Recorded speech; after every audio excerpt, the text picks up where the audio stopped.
Europe Soir. Isabelle Millet sur Europe 1. Et à 18h32, c'est l'heure de notre fait du jour avec, on l'évoquait à l'instant, cette opération d'évacuation de Notre-Dame-des-Landes que l'on suit depuis ce matin sur Europe 1.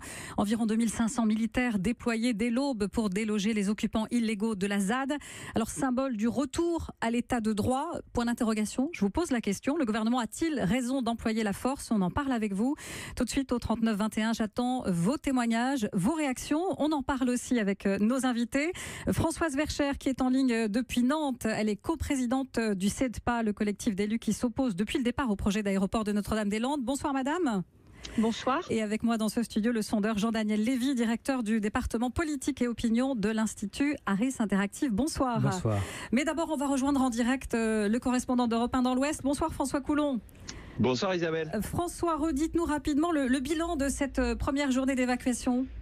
Eh bien, en quelques chiffres, c'est 13 squats évacués, dont 6 démolis, 13 sur un objectif de 40. 7 personnes ont été expulsées, 7 autres ont été interpellées pour des motifs divers, dont transport d'armes prohibé. 2 cocktails Molotov ont été projetés sur un engin de travaux et sur un véhicule de gendarmerie. Enfin, des engins explosifs ont été découverts dans l'une des 13 cabanes évacuées. Le bilan humain fait état, quant à lui, d'un gendarme blessé à l'œil par une fusée de détresse. Côté zadiste, on évoque 6 blessés. Et puis, pour terminer, un mot d'ordre très ferme de la préfète de région. Rappelez, il y a quelques minutes, il n'y aura pas de reconstruction sur la ZAD. Nous ne laisserons pas se recréer ici une zone de non-droit. Voilà Isabelle, vous savez à peu près l'essentiel de cette journée. Et on vous en remercie. Merci beaucoup François Coulon. Françoise Vercher, vous êtes aux côtés de François justement en direct de Nantes. Je rappelle que vous vous opposez depuis des années à ce projet d'aéroport. Alors cette évacuation, c'est un point final pour vous après des années d'errement et de reculade ? Non, je ne crois pas que ce soit un point final, en tout cas aujourd'hui, parce que nous espérons que ce qui s'est créé sur cette zone, c'est-à-dire les expérimentations, qu'elles soient agricoles, culturelles ou sociales, puissent continuer, mais évidemment dans un cadre réglementaire et différent de la période que nous avons connue, qui était une période de lutte contre un projet qui a été abandonné, je vous le rappelle. Donc on est dans une deuxième phase, et aujourd'hui, moi je suis un peu triste, parce que ces expulsions qui devaient être ciblées, nous pensions qu'elles resteraient du côté de la route qui effectivement n'avait pas été libérée, et ce qui pose un problème d'ordre public, que je comprends parfaitement en étant moi-même, en ayant été élue. Mais vous comprenez l'obstination des zadistes ? Alors, qu'est-ce qu'on appelle obstination? Parce que je vous rappelle qu'il y a beaucoup de gens tout le monde est illégal sur la zone, y compris les agriculteurs historiques. Ils sont aujourd'hui en situation d'illégalité. Ils auraient pu être expulsés. Ils pourraient l'être.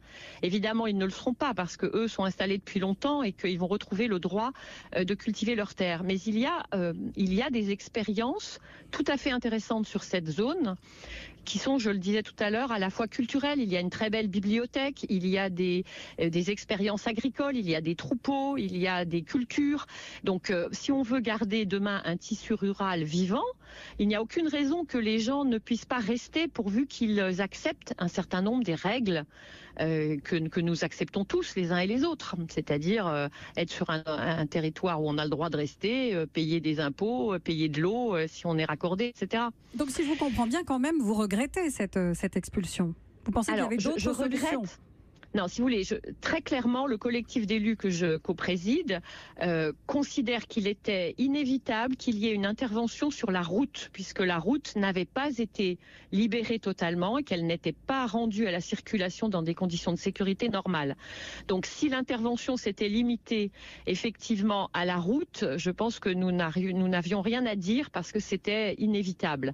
Le problème, c'est qu'on est allé, par exemple, cet après-midi, détruire un lieu qui est un lieu de vie qui est très symbolique, qui s'appelait les Sans Noms, et sur lequel il y avait un vrai projet agricole. Alors le défaut, le tort des habitants de ce lieu, c'est de ne pas avoir accepté de signer en leur nom à eux seuls une convention d'occupation temporaire que la préfecture proposait, parce que les habitants de cette zone sont dans une pensée très collective et que donc jusqu'à présent ils n'ont pas accepté, à tort de mon point de vue, mais c'est mon point de vue, à tort de se déclarer individuellement sur chacun des lieux ou chacun des projets qu'ils portent. Jean-Daniel Lévy de l'Institut Harris Interactive. Édouard Philippe avait dit en juin dernier, si la décision avait été facile, elle aurait été prise depuis longtemps. Il est temps que l'État soit clair dans ses choix.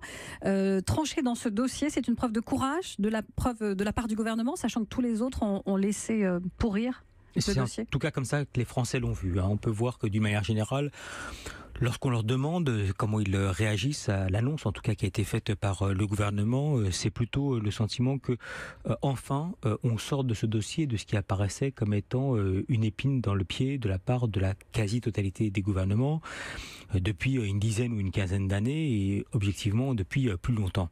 La perception n'a pas été que le gouvernement aurait cédé aux zadistes, mais plutôt que enfin, il aurait réussi à trouver une solution. Qui plus est, dans les jours qui ont précédé, il y a eu le rapport qui a été établi, le fait qu'on pouvait envisager d'autres solutions pour donner de l'attractivité au territoire, et en parallèle le déplacement du Premier ministre pour rencontrer les élus et les différents acteurs. Donc tout ceci a donné le sentiment qu'il y avait eu non seulement une période de concertation, également d'autres pistes qui avaient été observées, et puis enfin une décision qui apparaissait comme étant une décision claire, tout ceci s'inscrivant dans un agenda présidentiel et du Premier ministre, avec des décisions qui étaient prises préalablement et qui disaient on a trop souvent tardé face à différents dossiers, que ce soit celui du baccalauréat, que ce soit celui de l'université, que ce soit celui de la relation au travail et là précisément Notre-Dame-des-Landes. Et donc tout ceci s'inscrivait dans une forme de cohérence, un Premier ministre et un président de la République qui avancent sur des dossiers qui apparaissaient comme étant englués depuis un certain nombre d'années. Décision comprise donc dans l'ensemble par les Français. On a Sylvain Lanvert sur Twitter qui nous dit est-ce que ça serait pas un coup de com'? La date butoir est fixée depuis plus de 2 mois et justement on va continuer d'en parler sur Europe 1. J'attends bien sûr vos appels au 39 21. Le gouvernement qui affiche son autorité en évacuant les zadistes. Mais est-ce que c'est aussi simple que ça? À tout de suite. Pour intervenir sur Europe 1, appelez le 39 21. 50 centimes la minute.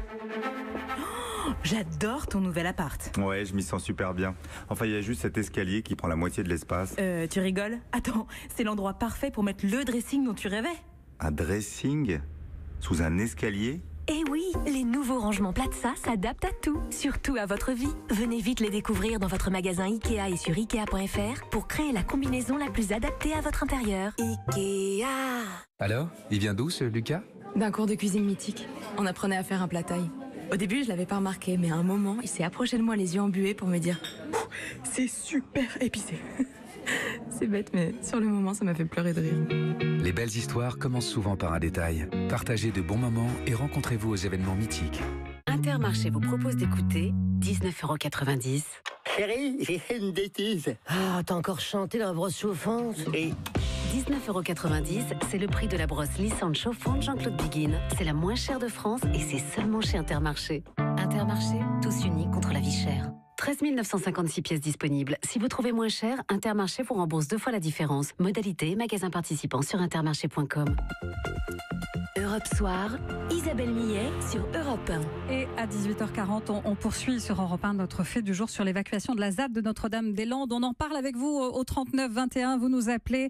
On va vous écouter dans un instant. Que pensez-vous de cette évacuation à grand renfort de forces de l'ordre? Évacuation qui laisse en tout cas Camille, l'un des zadistes, complètement groggy.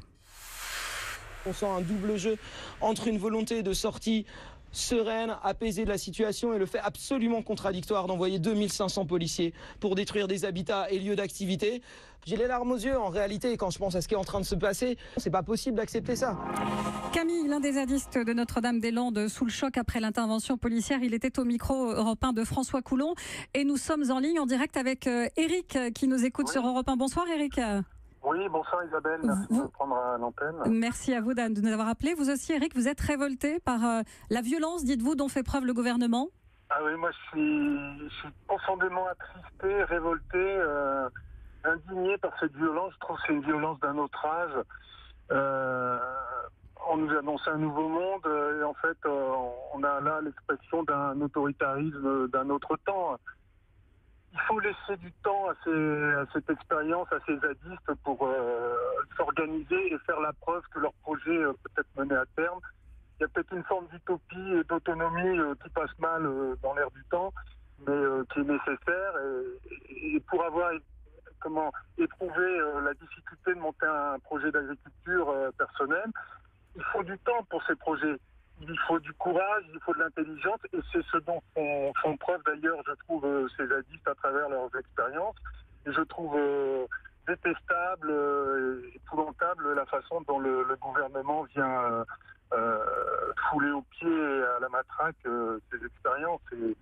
C'est une violence qui a plus cours aujourd'hui. C'est pas possible de résoudre des problèmes qui demandent beaucoup de complexité dans la solution, de cette façon, avec ce type de méthode. On a bien compris. Merci beaucoup pour votre message, Éric. Jean-Daniel Lévy de l'Institut Harris Interactive, toujours avec nous en studio. Autoritarisme d'un autre temps, nous dit à l'instant Éric. Et ce qui est intéressant, c'est qu'on a quelques éléments de comparaison. Déjà, on se rappelle, autour du barrage de Sivins, des affrontements qui s'étaient déroulés avec le décès de Rémi Fraisse.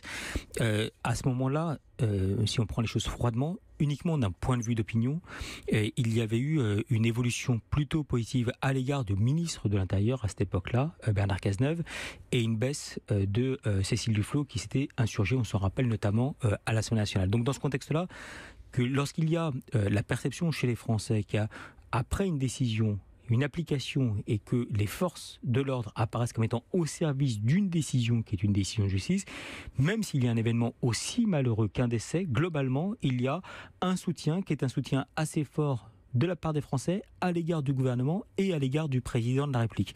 Et même quand on interrogeait au préalable les Français sur, d'après vous, est-ce que lorsqu'il y aura évacuation, celle-ci fera-t-elle avec violence ou pas? Il y avait une anticipation globale de la violence qui était perçue de la part des Français, en considérant que si jamais il devait y avoir un fautif, ça serait plutôt les zadistes que les forces de l'ordre. Donc avec aujourd'hui, dans la société actuelle, plutôt la perception qu'une fois qu'on décide et qu'on mène en place une somme d'orientation, il faut que cette application soit suivie des faits, et que dans ce contexte-là, les zadistes quittent les lieux, je serais tenté de dire, quelles que soient les conséquences, en tout cas, que même s'il doit y avoir usage des forces de l'ordre. Donc encore une fois, l'opinion publique est plutôt du côté du gouvernement. Françoise Vercher, vous êtes toujours avec nous depuis Nantes, coprésidente du collectif d'élus contre l'aéroport de Notre-Dame-des-Landes. J'imagine que vous aussi, vous avez en tête Sivins et la mort de Rémi Fraisse. Bien sûr. Et nous avons craint pendant de longues années qu'il y ait effectivement des violences telles qu'on puisse aboutir à des blessés. On en a eu, voire à des morts. Ce serait vraiment terrible que cela arrive maintenant. Donc moi, j'entends parfaitement bien le discours qui consiste à dire il faut retrouver une forme de normalité, mais il faut aussi donner du temps, c'est ce que disait votre auditeur précédent, pour que les projets s'affinent et puissent être présentés. Il faut, dans un dialogue constructif, il faut que les deux fassent un pas. Alors pour l'instant, effectivement, la préfecture souhaite qu'il y ait des conventions d'occupation individuelles, et le mouvement des zadistes continue à réclamer des conventions collectives. Je pense qu'il faudrait vraiment qu'on puisse trouver une solution qui permette à ceux qui veulent rester de manière intelligente sur cette zone de le faire. Mais je reconnais aussi qu'il faut que la route soit ouverte, parce que les Français ne comprendraient pas, et les habitants du coin ne comprennent plus du tout que cette route ne le soit toujours pas. Donc il y a, vous voyez bien, une forme de radicalité qui viendrait des deux côtés et qui serait, de mon point de vue, très préjudiciable à une solution apaisée. Je suis persuadée qu'on peut trouver encore la voie d'un dialogue et la voie de la raison. Mais bon, je crains que la guerre aussi de la communication, de l'idée de vouloir montrer sa force, fasse basculer dans quelque chose qui peut être grave. Et c'est pourquoi je suis plutôt triste ce soir. La guerre de la communication, dites-vous, très rapidement, Jean-Daniel Lévy, l'opinion publique, c'est ce qui se joue aussi en ce moment pour Emmanuel Macron. On sait qu'il a prévu une grande semaine de communication très offensive, avec le trésor de Jean-Pierre Pernaut jeudi, dans un petit village de l'Orne. Dimanche soir, un gros out pour expliquer sa politique sur RMC, BFM TV, Mediapart. C'est ça aussi qui se joue en ce moment avec Notre-Dame-des-Landes? Indéniablement, c'est de la part du président de la République, montrer qu'il est véritablement aux commandes, montrer que quand il prend une décision, celle-ci est suivie des faits, puis montrer également ce qui fait et une de ses zones de force et une de ses zones de faiblesse, qu'il a une autorité et qu'à partir du moment où il prend une décision, il fait tout pour qu'elle soit appliquée.